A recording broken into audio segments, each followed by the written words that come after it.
Assalamualaikum warahmatullahi wabarakatuh. Perkenalkan, nama saya Ardiansa, NIM L1A1 19127 dari kelas D, jurusan Peternakan Universitas Halu Oleo. Baiklah, saya di sini akan menjelaskan sedikit tentang pembuahan normal dan abnormal oosit sapi zebu secara in vitro. Jadi yang pertama itu pengertian fertilisasi dan in vitro fertilisation atau IVF. Untuk fertilisasi adalah proses penyatuan ovum sel telur dengan spermatozoa, di mana proses ini merupakan tahap awal pembentukan embrio. Jadi fertilisasi merupakan suatu proses yang sangat penting dan merupakan titik puncak dari serangkaian proses yang terjadi sebelumnya. Sedangkan in vitro fertilisation atau IVF adalah teknologi reproduksi berbantuan di mana telur dibuahi di luar rahim betina. Telah digunakan secara luas dalam penelitian embrio di banyak negara sejak akhir tahun 80-an, tetapi protokol IVF untuk reproduksi embrio sapi zebu masih dalam penelitian reproduksi susu.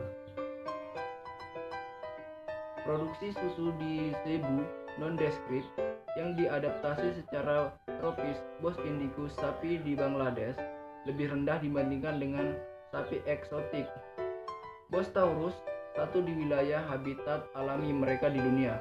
Fertilisasi juga diawali dengan proses pembentukan gamet yang disebut dengan gametogenesis, yaitu proses pembentukan spermatozoa pada jantan dan pembentukan ovum oogenesis pada betina. Fertilisasi mempunyai peran dalam penggabungan bahan genetik yang berasal dari spermatozoa dan ovum. Selain itu, fertilisasi juga berperan untuk merangsang perkembangan dari hasil fertilisasi. Setelah proses fertilisasi berlangsung, dilanjutkan dengan proses embriogenesis yang meliputi pembelahan zigot, blastulasi, gastrulasi, dan neurulasi.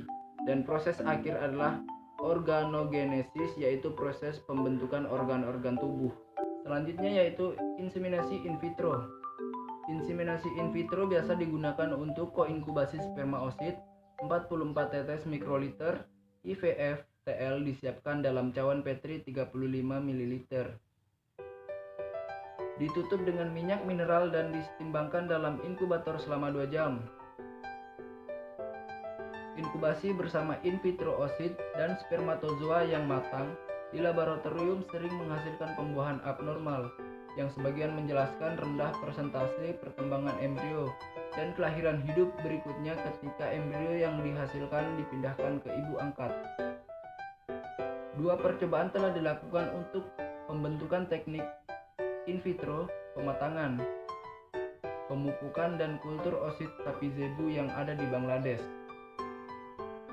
Tetapi ini adalah studi pertama dengan tujuan untuk memeriksa tahap perkembangan in vitro sapi zebu matang dan kemampuan pembentukan pronukleus dari sapi jantan yang diberikan. Selanjutnya yaitu in vitro pemupukan.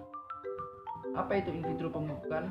Jadi in vitro pemupukan adalah peristiwa multifaktorial yang membuat sulit mempertahankan kondisi yang konsisten untuk semua ulangan. Lanjut, persentase sperma yang menembus oosit. Jadi persentase sperma yang menembus oosit bervariasi tergantung pada sapi jantan yang digunakan.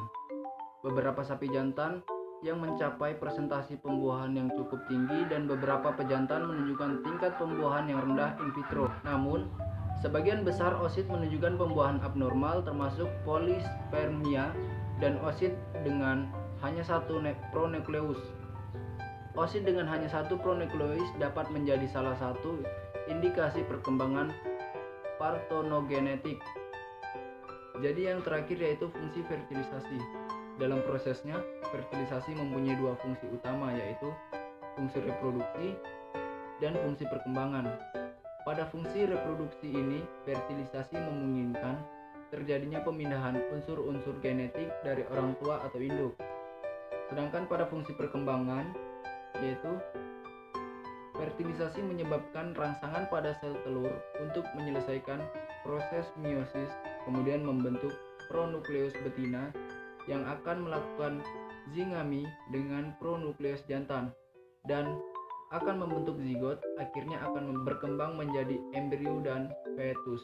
Mungkin itu saja yang dapat saya jelaskan mengenai pembuahan normal dan abnormal oosit sapi zebu secara in vitro. Terima kasih dan assalamualaikum warahmatullahi wabarakatuh.